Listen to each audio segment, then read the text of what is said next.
बिस्मिल्लाहिर्रहमानिर्रहीम। पिछले हिस्से में हमने आपको एस्किमोज़ के बारे में बताया था कि वो कहाँ रहते हैं, कैसे ज़िंदगी गुजारते हैं। वैसे तो अगर वो चढ़ती सी नज़र डाली जाए, सरसरी नज़र से देखा जाए, तो ऐसे ही लगता है जैसे वो कोई पिकनिक मना रहे हों। लेकिन जिस तरह से ज़िंदगी के मामूलात होते हैं, ज़िंदगी की मुश्किलात होती हैं, पिकनिक की हद तक तो इनको आप मुहिम जोई कह सकते हैं। लेकिन जब किसी ने वहाँ पे पूरी ज़िंदगी गुजारनी हो तो वो फिर मुश्किलात एक पहाड़ नज़र आती हैं। बहरहाल वो लोग इनका मुकाबला करते रहते हैं। अब चलते हैं एस्किमोज़ के हवाले से जो हमने सिलसिला शुरू किया उसके दूसरे हिस्से की तरफ। एस्किमोज़ सख्त नामसाद हालात में ज़िंदगी गुजारते हैं और देखा गया है कि इनके लिए मौसम और हालात की सख्तियाँ बढ़ती ही रहती हैं, कम नहीं होती। अगर नॉर्मल दुनिया का कोई इंसान उनके मामूलात का जायज़ा ले तो उसे यकीन ही नहीं आएगा कि इस कदर दुश्वार ज़िंदगी भी गुजारी जा सकती है। ये कुदरत का निज़ाम है कि वो तरह तरह के हालात और उनमें ज़िंदगी गुजारने वाले लोग पैदा करती है। कुतुब शुमाली के इलाके में माउंटीज़ बेस के नज़दीक एस्किमोज़ के एक गांव के तमाम मकीन इस तरह गायब हो गए थे कि आज तक उनका कई दहाइयाँ गुजरने के बावजूद भी सुराग नहीं मिल सका।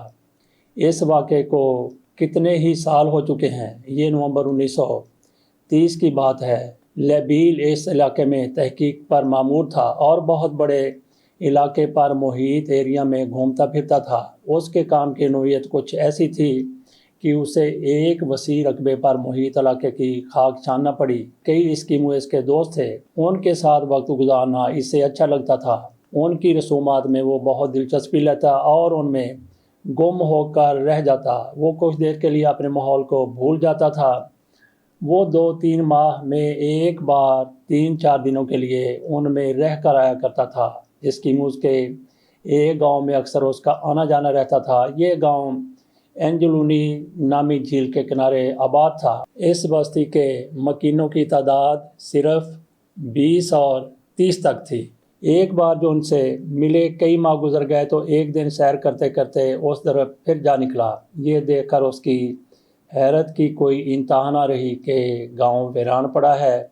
वो ये समझा कि शायद मर्द शिकार के लिए गए हैं, मगर वहाँ तो कोई औरत और बच्चा भी नहीं था। उसने पूरे गांव का चक्कर काटा मगर उसे कहीं कोई कुत्ता भी दिखाई नहीं दिया और ना ही कहीं से कोई आवाज़ आ रही थी। ऐसा लगता था जैसे किसी ने गांव की पूरी आबादी को उठाकर कहीं मुंतकिल कर दिया था। ये सूरत हाल बहुत पुरअसरार और अच्छी खासी हद तक खौफनाक थी। जो लेबील ने जब ये देखा कि वो इस मामले की तह तक पहुंचने की सलाहियत नहीं रखता तो उसने पुलिस को इतला दी।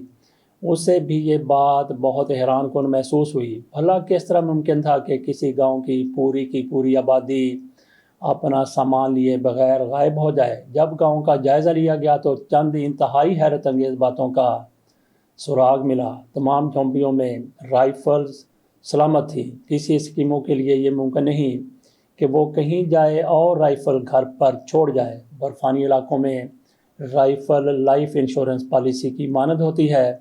ऐसे में ये बात इंतहाई हैरत अंगेज़ थी कि गांव के तमाम अफराद गायब थे और उनकी राइफ़ल सलामत थी। कई माह से चूल्हे ठंडे पड़े थे और उन पर चढ़े बर्तनों में सालन के आसार अभी तक सलामत थे। एक दो झोंपड़ियों का बारीकी से जायज़ा लिया गया तो अंदाज़ा हुआ कि जैसे सब कुछ ठीक ठाक चल रहा था कि अचानक कोई ताकत आई और उनके सारे काम अधूरे रह गए। एक झोंपड़ी में खाल के बने हुए लिबास को दुरुस्त किया जा रहा था और उसमें हाथी दांत की बनी हुई सुई अभी तक गड़ी हुई थी। ऐसा क्या हुआ कि सब अचानक यूं अपने काम अधूरे छोड़कर चले गए। बहुत सोचने पर भी जो कि समझ में कोई बात ना आई। राइफल की तरह एस्किमो की ज़िंदगी में कुत्तों की भी गैर मामूली अहमियत होती है। ये लोग शिकार पर कुत्तों के बगैर नहीं जाया करते, मगर गांव के तमाम कुत्ते भी वहाँ नहीं थे। जायज़ा लेने पर वो 150-200 गज़ किसी दरख्त के तने से रस्सियों के ज़रिए बंधे हुए थे। वो भूख के मारे हलाक हो चुके थे। ये बात भी किसी की समझ में ना आई कि कुत्तों को इस तरह बांधने की ज़रूरत क्यों पेश आई। सबसे ज़्यादा हैरत की बात ये थी कि करीब ही एक कब्र भी واقع تھی جس میں ایک اسکیموں کو قبائلی رسوم کے مطابق دفن کر کے اس پر بڑے بڑے پتھر رکھے گئے تھے، مگر وہ قبر بھی خالی تھی۔ لاش یا اس کی باقیات کو بڑی نفاست سے نکال کر پتھروں کو احتیاط سے ایک طرف رکھ دیا گیا تھا۔ اسکیموز سے اس حرکت کی توقع رکھنا فضول تھا، اور کتوں یا دوسرے پالتو جانوروں میں اتنا دم نہیں تھا کہ ان پتھروں کو ہلا بھی سکتے۔ پولیس نے بہت کوشش کی مگر جانے والوں کا کوئی سراغ نہیں ملا۔ قدموں کے نشانات کی مدد سے راستوں کی نشاندہی کرنے والوں کی خدمات بھی حاصل کی گئیں، مگر وہ بھی تھک ہار کر بیٹھ گئے۔ بالآخر پولیس نے اس کیس کو ایک ادھورا کیس قرار دے کر فائل بند کر دی۔ یہ تحریر تھی محمد ابراہیم خان کی۔